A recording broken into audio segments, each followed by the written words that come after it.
Welcome to This Explainer. Today, we're taking a massive leap back in time, straight into the absolute golden era of early Tamil theater and cinema. We're talking about a time when entertainment wasn't just, staring at a screen to pass the time. Oh no, it was a completely immersive, almost religious experience. Imagine a period where the performers up on that stage didn't just have fans, they literally had worshipers.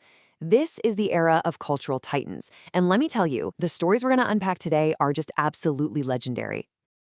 Our guide for this deep dive is this incredibly evocative book, Theeraakaadhali, written by Charu Naveda.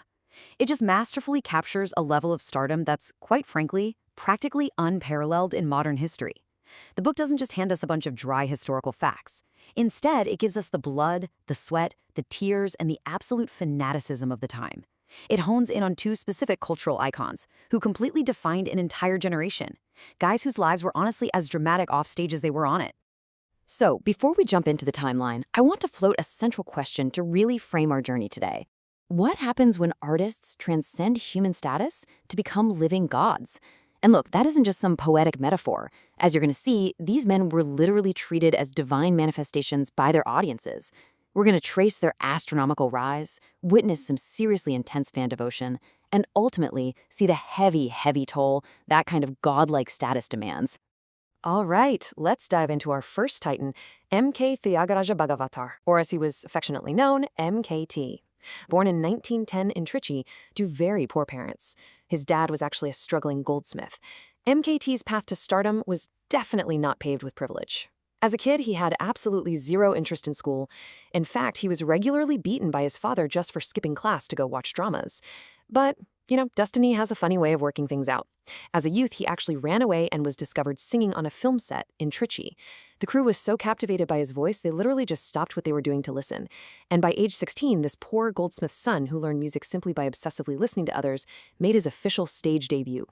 And wow, his very first performance proved exactly how dangerous this theatrical illusion could be. His debut was in a play called Harshichandra, playing the young child Lohitasen.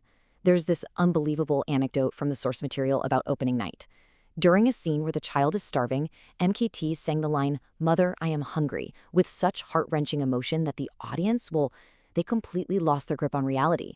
They got so furious at the actor playing the executioner who was supposed to harm the child that they literally stormed the stage. The poor actor had to run for his life. The organizers were actually begging the crowd to calm down, having to remind them, hey, it's just a play, not reality. But MKT wasn't just an incredible voice. The guy was a presence. The text quotes another future icon, MGR, M.G. Ramachandran, who observed MKT early on in his career. MGR said, "If he is in a place, that place lights up." MKT just had this golden-hued physical presence, the staggering charisma, and a sheer magnetism that made it impossible to look away. When he walked into a room or stepped onto a stage, he commanded the space entirely. Now, to truly grasp this era, we have to talk about the absolute fanatical devotion he commanded. During one performance, a massive flood hit the theater. MKT offered to postpone the play, but the audience? No way. They absolutely refused. They literally sat there in the pouring rain, in rising floodwaters, until 9 a.m. just to hear him sing. And honestly, perhaps even more amazingly, the source describes a fan from Palachi who traveled all the way to see him, just to show him a broken hair comb. Why? Well, because a year prior, MKT had used that comb and casually given it to him. This fan had carried a broken piece of plastic around like a sacred relic for an entire year. Beyond the singing, though, MKT was just incredibly quick-witted. Take this legendary, lightning-fast comedic improvisation during the play Vali Thrumanam. MKT was supposed to sing a romantic line to his co-star, S.D. Subbulakshmi, "Is your heart a stone, a rock?"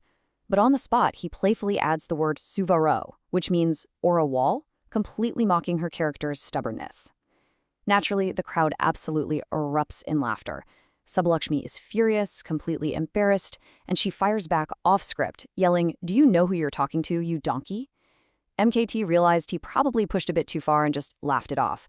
But the audience? They loved it so much that donkey on the drama stage literally made the newspaper headlines the very next day. And the thing is, he did this all the time. In another play, Kovalan, he was arguing on stage again with Subbulakshmi. The script required him to insult her character by calling her a thassi, which was a pretty derogatory term at the time. When she challenged him on it, MKT didn't miss a single beat. He brilliantly improvised right there, explaining to the audience. Tha means mother, Si means Lakshmi, so Thasi means you're both a mother and a goddess of wealth. It was exactly this kind of sharp wit, this total mastery over the audience's emotions, that cemented his status as a titan. So if MKT was the charismatic superstar, our second titan, S.G. Katapa, was the unparalleled musical prodigy. His early life was actually marked by a pretty chilling brush with death. He was caught in a deadly cholera outbreak in Madurai, an outbreak so severe it tragically claimed the life of his own brother. Yet Katapa miraculously survived. And for his rapidly growing legion of fans, this wasn't just medical luck, it felt like divine destiny. To them, he was spared for a reason. Katapa commanded absolute respect, and I mean even from the most established masters. Back in April 1924, the renowned North Indian musical maestro, Pandit Vishnu Digambar, attended one of Katapa's plays. The maestro was so utterly blown away by Katapa's vocal prowess that he halted his own travel plans, stayed until the very end of the performance, and then actually climbed right up onto the stage. He hugged Katapa in front of everyone and loudly proclaimed him to be a living avatar, an actual incarnation of the divine. To really understand why a maestro would call him an avatar, we just have to look at his classical prowess. The source details this unbelievable performance where Katapa sang the highly complex Bhairavi raga continuously for an entire hour. He pushed his voice into the absolute highest octaves flawlessly. By the end of it, an 80-year-old veteran Nadaswaram player, a master of his own instrument, who had heard literally all the greats, was moved to absolute tears.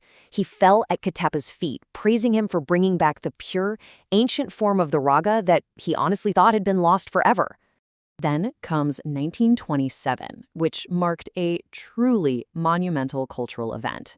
This was the year S.G. Katapa married K.B. Sundarambal, who was a phenomenally talented actress and singer in her own right. This union was massive. It was essentially the merging of two of Tamil culture's most worshipped musical flames. They were the ultimate power couple of their time, and they elevated the status of theater artist to heights that had just never been seen before. During this era, superstardom reached its absolute zenith. Performances completely transcended what we'd call mere entertainment. They turned into scenes of literal religious worship. The text describes audiences weeping openly, completely unable to distinguish between the actor and the mythological character they were playing. Fans were so incredibly moved, they would take off their own gold rings and throw bundles of cash directly onto the stage. These actors weren't just performers anymore. They were genuinely viewed by the masses as divine manifestations walking right there among them. But as history and Charunavadita's text shows us time and time again, the higher the climb, the harder the fall. The dazzling, blinding lights of the stage were about to give way to a very stark, very isolated reality. The author recounts this truly devastating personal memory from the year 1959.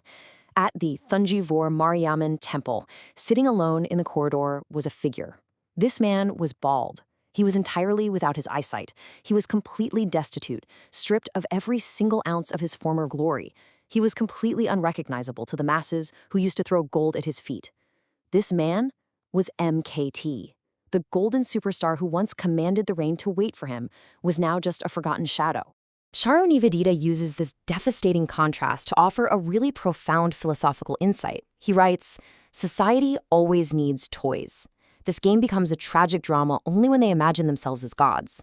He powerfully compares the fall of these superstars to the destruction of Lenin's statues. It's this idea that a society will worship a figure for decades, only to abruptly tear them down and smash them to pieces. The public creates the idol, and eventually, the public destroys it. So, based on the unbelievable heights and the devastating lows detailed in Theeraakaadhali, we really have to ask ourselves, is the true tragedy of superstardom the eventual, inevitable fall of the artist? Or is the real tragedy our own societal desire, our deep-seated need to build up living gods just so we can eventually watch them return to dust? It's a lot to think about. Thank you so much for joining me on this explainer, diving into this incredible source material. Keep questioning and keep learning.